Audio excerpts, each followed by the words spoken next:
Welcome to सक्षम भारतीय welfare society. दोस्तों, हमने अपनी पिछली वीडियोस में आपको इनकम इनइक्वालिटी के बारे में बताया कि किस तरह से दुनिया की दौलत का अधिकांश हिस्सा चंद लोगों के हाथ में है। कोविड पेंडेमिक के दौरान भी जो दुनिया में अरबपति हैं उनकी संपत्ति दुगने से ज़्यादा बढ़ी है और आम आदमी को खाने पीने के लाले ही पड़े हुए हैं। अभी पेंडेमिक 2.0 चल रहा है, यानी कि कोविड की सेकंड वेव। अब इसमें आप देखिए कि अगर हम हिंदुस्तान की बात करें, यहाँ पे दुकानें बंद हैं, ऑफिसेज बंद हैं, लेकिन फैक्ट्रियाँ चल रही हैं, ढाबे बंद हैं, लेकिन जो बड़ी फूड चेन्स और फूड डिलीवरी कंपनीज़ हैं वो फूड की होम डिलीवरी कर रहे हैं। बड़ी फूड चेन्स अपना काम कर रही हैं। ये क्यों है? आम आदमी अपनी टैक्सी नहीं चला सकता, लेकिन ओला उबर चल रही हैं। आम आदमी अपनी दुकान नहीं खोल सकता, लेकिन अमेज़ॉन डिलीवरी कर रहा है, फ्लिपकार्ट डिलीवरी कर रहा है। ऐसा क्यों है? किस तरह से ये अरबपति लोग अपनी मर्जी की पॉलिसीज़ बनाने में कामयाब हो जाते हैं?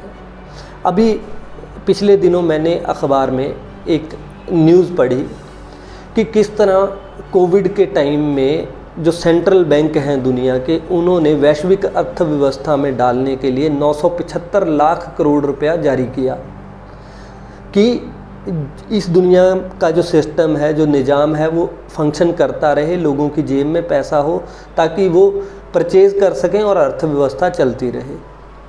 लेकिन आपको जान के ये हैरानी होगी कि इस 975 लाख करोड़ का अधिकांश हिस्सा सिर्फ अरबपतियों की पॉकेट में चला गया, आम आदमी की पॉकेट में कुछ नहीं आया। अभी ये पैसा कहाँ गया?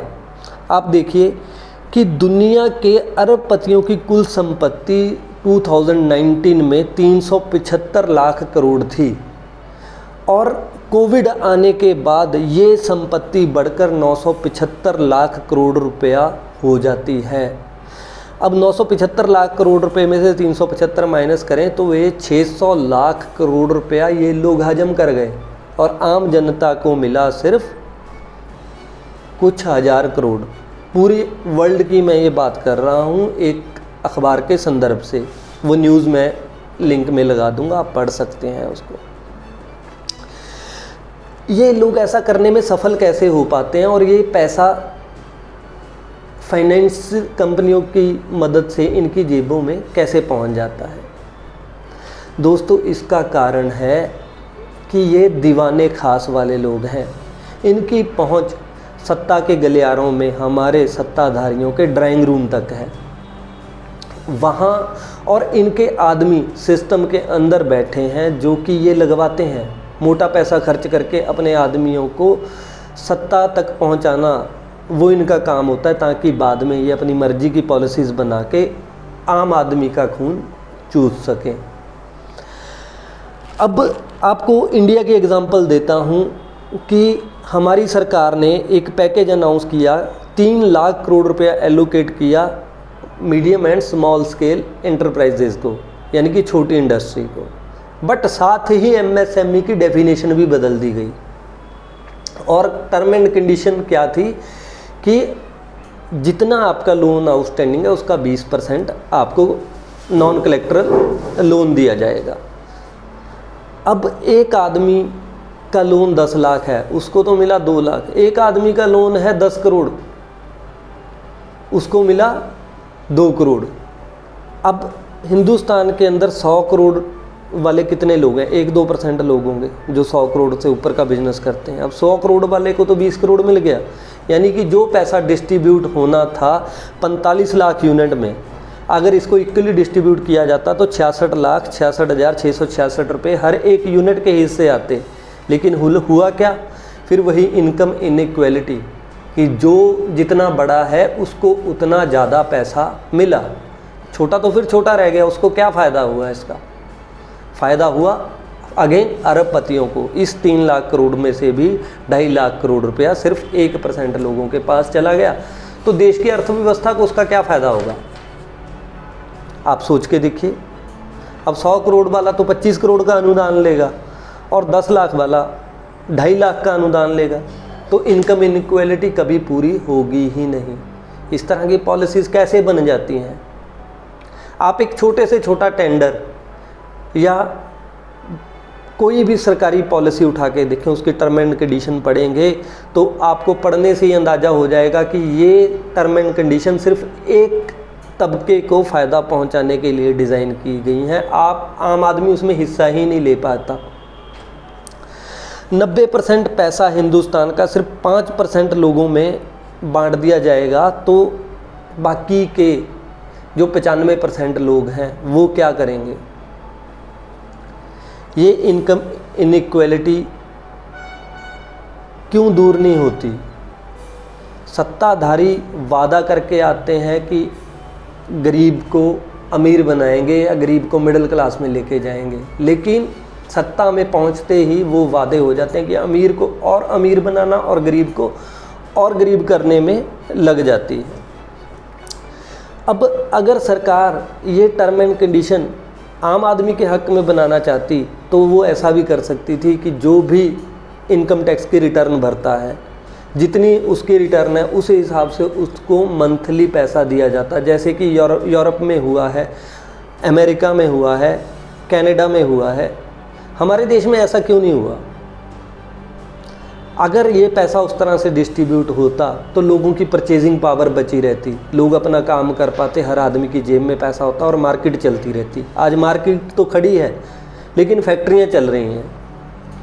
और आफ्टर कोविड लोगों के फ़ोन पे अगर आप ध्यान देंगे, लोन लेने के लिए बहुत सारे फ़ोन आने शुरू हो गए हैं। यानी कि वो जो पैसा अरबपतियों की जेब में गया वो कंज्यूमर लोन की शक्ल में लोगों को बांटा जा रहा है, ताकि वो उस पैसे से परचेज़ करें और ब्याज पे वो पैसा फिर से फाइनेंशियल इंस्टीट्यूशन को वापस करें और वो पैसा फिर से घूम के बल्कि और ज़्यादा होके वापस अरबपतियों की पॉकेट में चला जाए। दोस्तों, बिलियनर को मल्टी बिलियनर बनाने से क्या फ़ायदा? देश का तो कोई फ़ायदा नहीं होता। अगर हमारे देश के एक बड़े कॉरपोरेट घराने का जो मालिक है वो दुनिया का 10वें नंबर का अमीर आदमी है, उससे देश को क्या फ़ायदा? जिस दिन कोई ज़रूरत होगी या मुसीबत होगी ये लोग भाग जाएंगे। जैसे अभी की एग्जांपल है, सीरम इंस्टीट्यूट का मालिक मिस्टर पूनावाला ब्रिटेन भाग गया है due to without any reason. ये सबको पता है। तो बाकियों को भागने में कितनी देर लगेगी? यानी कि एक झटके में देश का 90% पैसा बाहर जा सकता है। सबके पास वीज़े हैं, सबके पास ड्यूअल सिटीजनशिप होती है जो अमीर आदमी है, और इनके मैक्सिमम एसेट्स भी बाहर होते हैं इन मल्टीपल कंट्रीज़,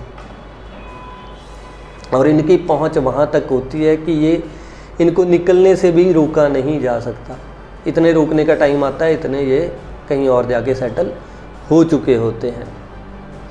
दोस्तों, हम ये इनकम इनइक्वालिटी ख़त्म क्यों नहीं कर पाते, या ये ड्राइंग रूम वाली पॉलिसीज़ हमारे लिए क्यों नहीं बनती? इसका कारण ये है कि हम सत्ता के दलालों ने इस तरह से उलझा के रखा हुआ है कि हमें राशन कार्ड बनवाने के लिए भी किसी न किसी सिफारिश की ज़रूरत पड़ती है। हमारी पहुंच सत्ता के ड्राइंग रूम तक नहीं है। अब समस्या तो हर आदमी बता देता है, उसका सल्यूशन क्या है?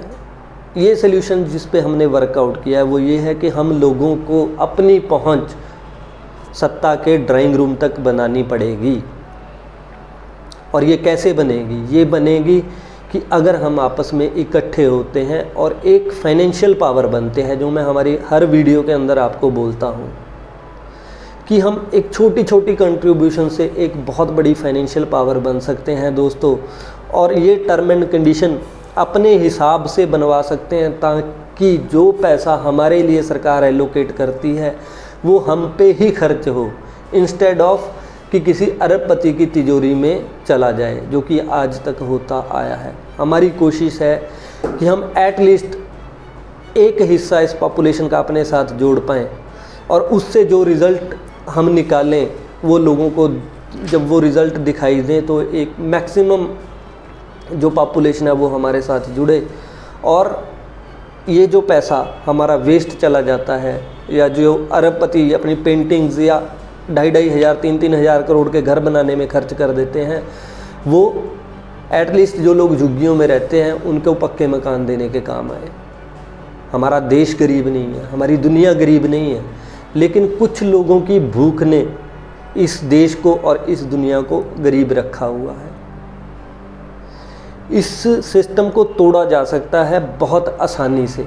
ज़रूरत है इकट्ठे होने की, एक फाइनेंशियल पावर बनने की। और ये लड़ाई, हथियारों की लड़ाई जीतने में सालों लग जाते हैं और कोई गारंटी नहीं है कि जीती जाएगी, पर फाइनेंस की लड़ाई बहुत आसानी से और बहुत कम समय में जीती जा सकती है दोस्तों। बहुत से मौके हैं, ज़रूरत है यूनाइट होने की। आप हमारी बात को समझें, जानें और एक बार सक्षम भारतीय वेलफेयर सोसाइटी से जुड़े। और जिस दिन एक नंबर ऑफ पीपल इकट्ठे हो जाएंगे, हमारी कम्युनिटी स्ट्रांग हो जाएगी, उस दिन से आपको रिज़ल्ट भी मिलने शुरू हो जाएंगे। इस कम्यून के किसी आदमी को अपने बच्चों की फ़ीस की चिंता नहीं होगी, इवन उनके रोज़गार की चिंता भी नहीं होगी, जिस चिंता में हम अपनी ज़िंदगी के 60-70 साल ख़राब कर देते हैं। वेरी फर्स्ट डे से हम उस चिंता से मुक्त हो सकते हैं, नौकरी की चिंता से मुक्त हो सकते हैं। ज़रूरत है इकट्ठे होने की, एक जगह इकट्ठे होने की और एक फाइनेंशियल पावर बनने की। आओ दोस्तों, आपस में मिलते हैं और एक नई क्रांति की शुरुआत करते हैं, जिसको कि हम इकोनॉमिक क्रांति का नाम देंगे, और अपनी पहुंच सत्ता के ड्राइंग रूम तक बनाते हैं और पॉलिसीज़ अपने लिए बनवाते हैं। जय हिंद, सत श्री अकाल, नमस्कार।